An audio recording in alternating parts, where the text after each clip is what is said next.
prayers up for Deion Sanders, Coach Prime, Deion Sanders, whatever you want to call him. The football player, legend, baseball player, legend, now the coach at Mississippi State. I'm sorry, not Mississippi, Jackson State University in Mississippi. He continues to reinvent himself. I mean, he was, he played football, he played baseball, then he was a commentator, and now he's a coach at a university, at HBCU, and bringing a lot of money and attention to HBCU and bringing, money to the sports, why can't I get my words out today? The sports programs at these HBCUs. We just found out that he had his big toe and the toe next to his big toe on his left foot amputated. This is going to be documented on his show, Coach Prime, that he also has. It's on YouTube. You're able to watch there. But evidently he had blood clots, and I guess his family, it runs in his family. So he got that through heredity, it was words. He also now has blood clots because of, family, it's been passed down. And I had knew that there was something going on, so I followed him for a quick minute on Instagram. When I was following him, I saw that he was having surgery on his foot. He was in a wheelchair, then he was on the scooter, but it was seeming like it was lasting a long time. And I was like, something must be going on worse than it was. Well, now he's documented on his show, like I said, that they amputated those toes, and evidently like the surgery is on the, when they actually did it on the on the episode, they're going to show that. He's just talking about how he had a hard time even looking down at his foot, because at one time he was this, at the top of his game athlete. And now, he's been reduced to, this is what he was saying. He's been kind of reduced to now not having his two toes on one of his feet, not even sure if he was going to be able to walk again. And all of that. But what I'm saying is, honey, God is good, and, you have lost two toes, and yes, that is extremely unfortunate. Nobody wants to lose any parts of ligament, not ligaments, but what is it called? Nobody wants to lose anything. You want all your fingers, toes, hands, arms, legs, you want all of that to be attached when you leave. You want to leave the same way you came, but it could be a whole lot worse. At one time, they thought that he was going to lose his leg from his knee down. So just those two toes, we've just got to be thankful that it was just those two toes and not anything further. Sad. It was sad just watching the documentary. Like, I couldn't watch when he, they kept asking him in the clip that they showed on Instagram, did he want to see his feet and all that. I wasn't sure if they was going to show that on Instagram or whatever, because they kept on saying that it's graphic. So I didn't watch that, but just his face and him just having to look down there, I would imagine that would be very, traumatic. Just coming to terms with that had to be difficult for him. So prayers up to Deion Sanders. He looks like he does have the support of his girlfriend, Tracy Edmonds. I didn't know that they were still together, but she's been in a lot of the, I've seen her in certain clips with him and her helping him, taking him to the hospital and things like that. So I believe that they are back together. But I'm hoping that this is going to be the last of any amputations, that he won't have to get anything else done, and that, he can get back to his regular life. Okay. Hold your head up, Deion Sanders.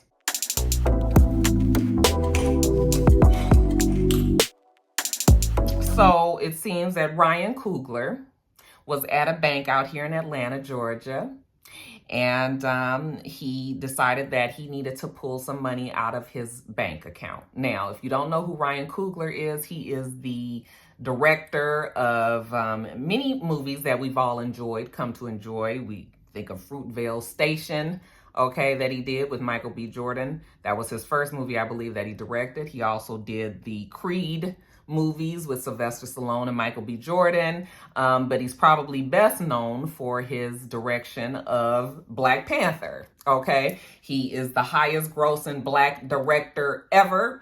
That movie, Black Panther, made him that person, and I'm not saying that Ryan Coogler is a household name, but I'm sure many people don't know the directors of movies, so I understand that. However, Ryan Coogler was at a bank out here in Georgia. He went inside the bank. He had on his mask because even though they don't want us to say anything about it, COVID still exists out there. He had on sunglasses because it's been super sunshiny day out here in Georgia. This actually happened back in January, but we're just finding out about it now. But apparently he walked up to the teller and he had a deposit slip and he was withdrawing $12,000. I guess the threshold is like $10,000. So anytime you're trying to withdraw more than $10,000, that already kind of brings some sort of like flag almost to what you're trying to do. But it shouldn't be a big deal because if that's your money, that's your account, you can prove that you are this person, then you should be able to pull whatever the fuck you want out of your account, right? Okay, so anyway, he went in there, he gave her the withdrawal slip, $12,000, and then on the back he wrote, I want to withdraw $12,000. Please count the money on a counter out of view. Okay, I would like to be discreet. So the woman that he gave the slip to, she was suspicious of that. Okay, she went around the corner. I guess I don't even know if she spoke to her management or whatever. It just seems like nobody knew who the name Ryan Coogler, nobody I don't know how everything escalated so quickly, but she ended up calling the police. When the police are coming, now the police come, they are responding to, you're saying that you're being robbed. So the police is coming, we ain't trying to ask questions and shit. We coming, we gonna apprehend the robber, okay? So she calls the police, tells them that she believes that this man is trying to rob them, even though I just don't understand why she didn't ask somebody else to read that note and say, like, what do you think about this? But I guess everybody was nervous. I mean, granted, it is a lot of shit that's going on in Atlanta. Atlanta is not the safest place to be. And I'm imagining he probably was in Midtown, Buckhead. He probably was up that way where there's been a big, there's been a lot of robberies happening. So I get it that everybody is on edge, okay? But it just seems like it could have just been, we could have curtailed all of this embarrassment if you would have just checked maybe or spoke to somebody else or managed. Maybe nobody else was around. I don't really know what the situation was. But the police get there. They, see a car that's waiting outside that's running, okay, and has, I guess, two people that he was with. They're sitting in the car waiting. They go and apprehend those people. They go into the bank and they detain him, okay? Now, of course, he's trying to explain to them that I'm not robbing and this is my bank. This is my account. He had provided his license to the lady. So that's why I kept on saying, nobody in there knew that this was Ryan Coogler. I mean, would you have known? Maybe you wouldn't have known. I mean, I would have known, but I am a movie buff and I love Marvel movies and all of that. So, but, so when the police get there, of course, they detain him. And once, and he wasn't really trying to put up no fuss because he knew he wasn't doing anything wrong, so it wasn't no high level whole bunch of shit going on. Not no niggas cutting up and being like, I want your badge number. You know how we do, child. He was just explaining like this did not need to happen. So once they finally talked to him, realized that he is Ryan Coogler. He's out here in Georgia, in Atlanta, probably at the Tyler Perry Studios filming the sequel to Black Panther or the next Black Panther movie. So, he has every right to pull this money out. And in the video, we see the police, they are actually unhandcuffing him because they have on the body cam. And, and they're all saying like, we're sorry, we're just the police. We just respond to this, the call, and then we ask the questions after we get everything under control, but really it all falls on the teller. Okay. And, I just kind of feel like, I was like, I bet you it's that punk ass Bank of America. I was like, what bank is it? Because I'm telling you, Bank of America, okay, minus my Bank of America rock stars that watch me. I'm sure you guys all got it all together. But the rest of the motherfuckers at the Bank of America is the stupid as fuck. I'm telling you, it's the worst bank It is the worst bank. I have had so many bad times with Bank of America. So, and then of course, when I was reading up on the story, sure enough, that shit was Bank of America. I knew it. Only Bank of America come with this kind of fuck shit, you know. So, you know, Ryan Coogler said that the people from Bank of America have reached out to him and that they apologized, and he's happy with, you know, what was said between the two of them and that he's moving on. But, you know, just another instance where it's just like, you know, it don't matter how much money you got, okay? If you are black in America, there's always some sort of suspicion that you. Now, this time, I don't know if I can pull the race card on this one because everybody was black. The teller was black. The rest of the people at the bank was black that she was talking to. The police officers that showed up was black. So everybody was black. We can't say that it was race. But it still could be, you know, a case where sometimes we as black people just automatically assume the worst of each other, okay? I still don't really know how she got that confused when he said, I'd like to be discreet. He's given her his bank card and his license. Like, where did you think? If you're going to be this kind of gun shy and scary every time you go to work, girl, maybe it's time for you to move on to another position. Actually, I have a feeling that they probably won't be keeping Sister Girl on much longer. But yeah, you guys, how embarrassing for Ryan Coogler, right? Can you imagine?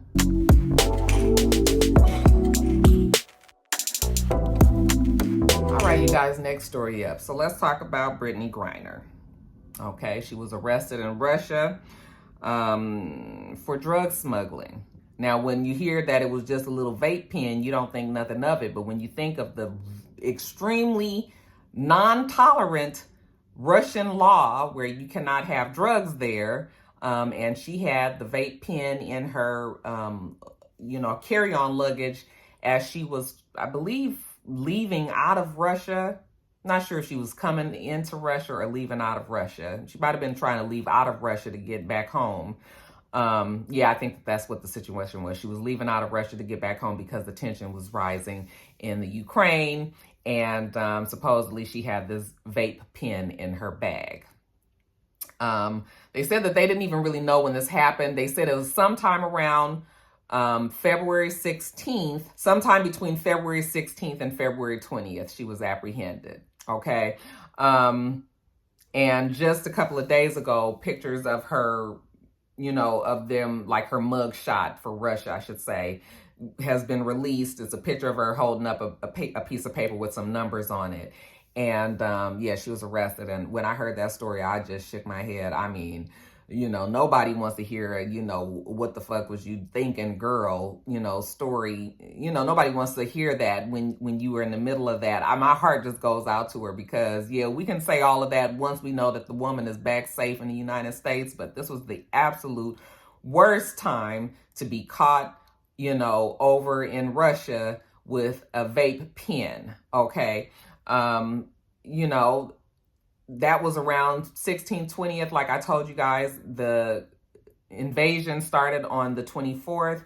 And we know that Russia and United States have absolutely no relationship right now. And it would be very hard to try to get her out of there. But they're holding on to her.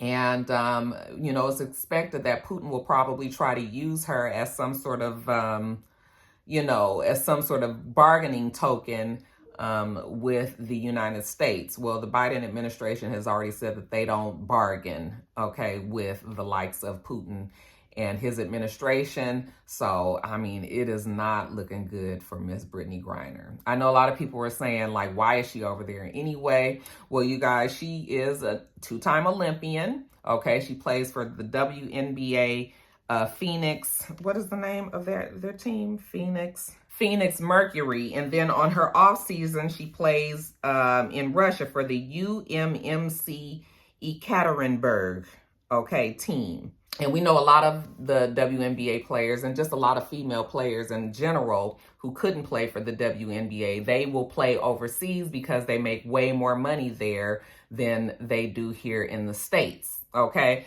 They said that she's been playing for that Russian team for 7 years now, so she's very familiar with the laws and the rules and what goes and doesn't go over there in Russia. So some people even have eyebrow up like, did she really even have this vape pen? Did something get planted on her? You know, because evidently she was one of the last ones to be trying to leave Russia. You know, people are saying that did they just use her to stop her from getting out of there and plant that on her? But she's been playing over there for 7 years. They said that she makes $1.5 million there. They said that that is 6 times her salary here in the United States that she makes for the WNBA. Okay. And, you know, we've had this conversation plenty of times about how the NBA, the players make mega millions. Well, the women don't make that. I mean, all you got to do is break out the calendar. I don't have my calculator right now, but if I were to calculate that 6 times, I mean, that's 100 and something, 200, 2, 3, you know, somewhere between $200,000 and $300,000 a year that the women make. Now, I mean, that's what I will say is the average person, that would be cool. Okay. But when you're talking about the NBA, WNBA, when you compare it to what the men make, that is pennies on the dollar, you know? So these women go across seas and they play on their off season. That is the reason why she was over in Russia in the first place. It's going to be difficult to get Ms. Griner out of there. We know that she is married here. I think they even have a pretty young child together, but, you know, it's going to be hard. She's not the only American that's in jail over there. We know that there is a Marine over there. His name is Trevor Reed. He's 30 years old. He's been locked up over there since 2019 because they said that he assaulted 2 Russian police officers. He always said that it never happened, but they have been holding him in jail since 2019. Evidently, his health is declining and they still haven't been able to get him out. And now, of course, we in the middle of the war. Nobody is in a hurry to let the Americans out of jail over in Russia. So my heart goes out to them, their family, her wife, her parents, her, you know, just everybody. Because just the thought of thinking that you don't know what's happening over there in the Russian jails. I mean, I'm sure it's quite different than it is over here, and just nobody really knows what's going to happen. But just if I was to think about the fact that they've been holding that man over there since 2019, child, I don't know if it's going to be, you know, like I said, it's going to be hard getting her out of there. It is going to be difficult getting her out of there. But the administration say that, you know, they would try to get her out, but I don't think anybody is making any promises right now. This is such a big national story, though. There's no way that they can just be like, oh, well, she just, you know, so it's too bad, too. And when you read up on the story and you read the comments, there's just a lot of people that are just like, oh, well, you know, you stupid. You shouldn't even have been over there with the vape pen. And, you know, just like, wow, people are just terrible. Like, you don't remember at times when you've seen people that have accidentally just forgot that they have something in their bag and show up at the airport. I mean, we've seen it plenty of times.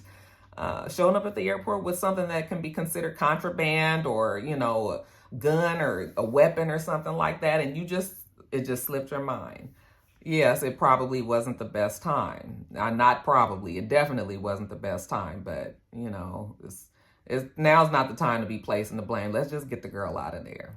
Let's just try to get the girl out of there. So prayers up for her and her family, and hopefully we can see Britney Griner make it back. And then once we get her back here, you know, then we can have the conversation about what we need to do to try to help these women so that they don't have to go and play across the seas and possibly get caught up in some shit like this in the future. That's the next story that needs to be said. But in the meantime, let's get Britney Griner home.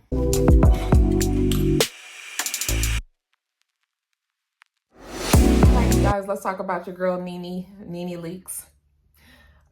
Now, we thought that Nene was going to be on Celebrity Big Brother, but turns out, no, she's not on that show. But Nene has decided to go on a reality show, and maybe that's where the mix-up was.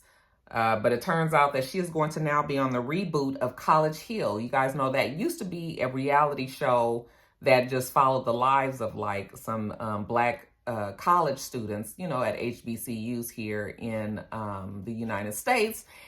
I think it was here in Georgia. Was it here? Because one of the girls that was on the show was actually the girl. Remember when I had those braids that time?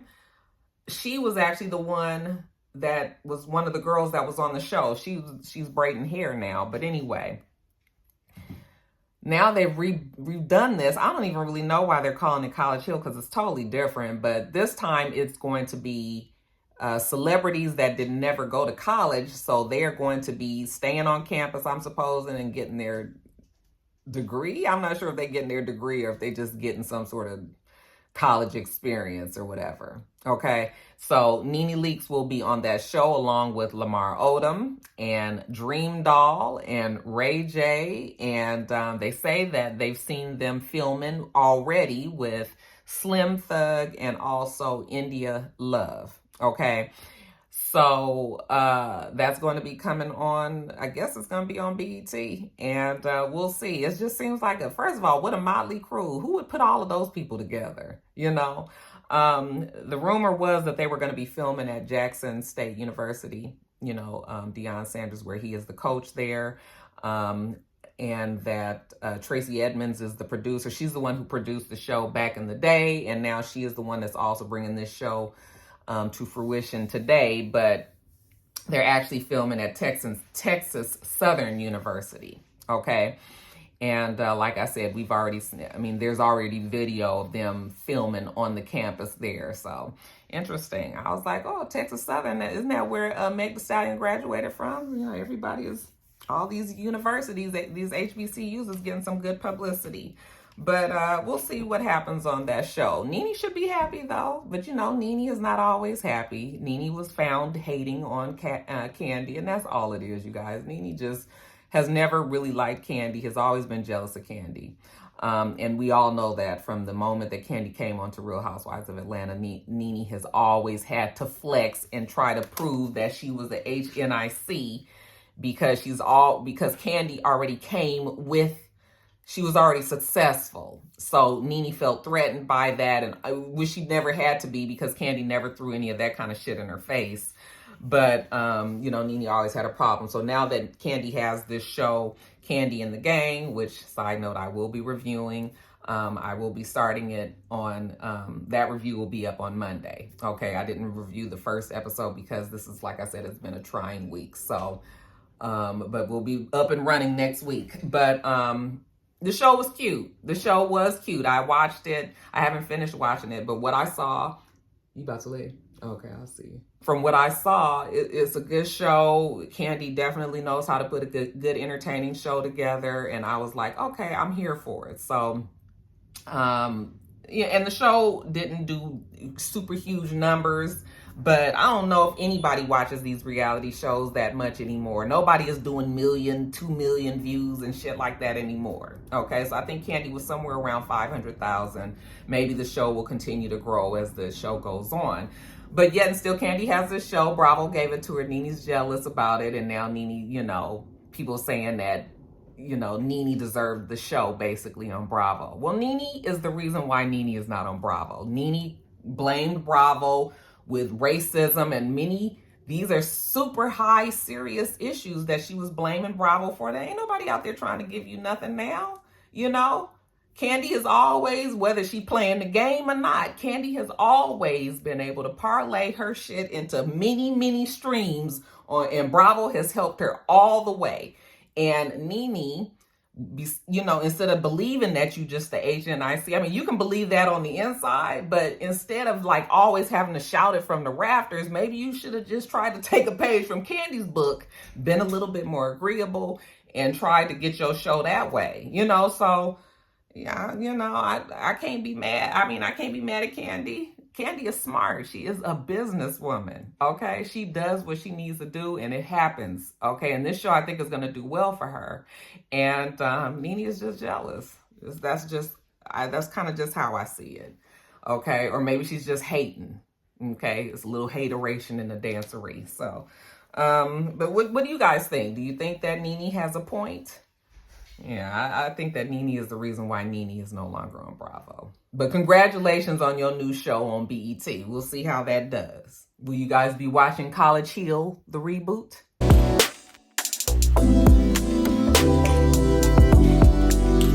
All right, you guys, let's do a follow-up story on your girl, Kelly Clarkson. Okay, now I told you guys about this divorce a little while ago, and we finally done finalized it. She was married to, what's his name? Brandon Blackburn. They've settled the divorce. We know that Kelly Clarkson is making buku money, so Brandon Blackstone was going to be making buku money too. It turns out that she has to pay him $45,601 of child support, even though they will share custody of their children. They have 2 children together, you know, somewhere around 6, 7, 8, 9, up in them numbers. She has to make them a one-time payment for $1.3 million, and then she has to pay $115,000 monthly spousal support until January of 2024. Blue, no lick, Blue. I'm sorry, you guys. I have to stop Blue. I'm watching him on a monitor. But till 2024. So let's hope that Brandon Blackstone has the sense enough to be putting his money up. Okay, because when it run out, it's going to run out. But child, in the meantime, he is fucking rolling in the dough. I'm not surprised, though, because we've been getting these kind of settlements when these big celebrities, it's usually the men that are paying this kind of money. But in this case, she was the breadwinner, clearly.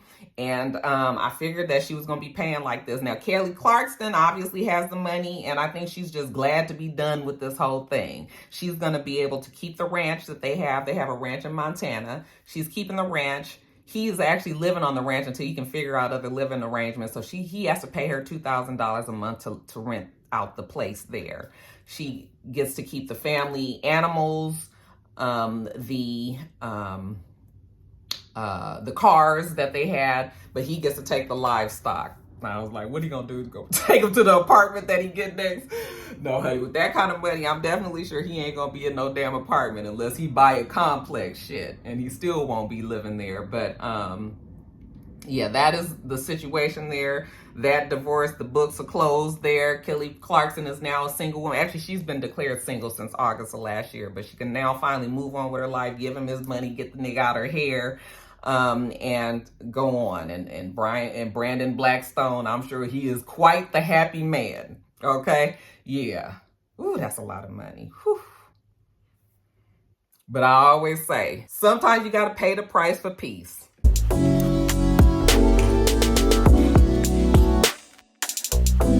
Then lastly, you guys, they say that the sentencing will happen actually today for Jussie Smollett in his faux hate crime that he had. He's been charged. He was guilty, found guilty for it, and today is the sentencing day.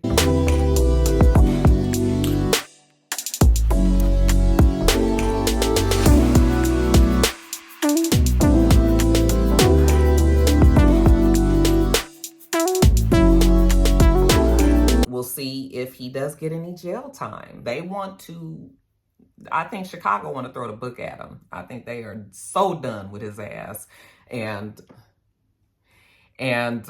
so we'll see. Now, his lawyer is expected to go in there and ask for the case to be thrown out and for them to set another trial, because apparently when they were choosing the jury pool, the judge didn't allow the prosecution or the defense to ask the people any questions. The judge asked all the questions. So the defense lawyer is saying that they weren't able to ask the questions properly and that they want the whole thing thrown out. I doubt that that's what's going to happen, but they're going to try it anyway today. He's saying that Jussie is convinced that he's still 100% innocent, and even if they don't get it thrown out today, then they will, try to get it thrown out in appellate court. But they 100% believe that they can get that done. That's what the lawyer is saying. So, child, we'll see. That story still is one of the craziest stories of the 2000s so far. Just that whole thing is just craziness. But we'll see what happens. Do you guys think that Jussie's going to be going to jail, or do you think that they just going to give him some probation and move on? What y'all think?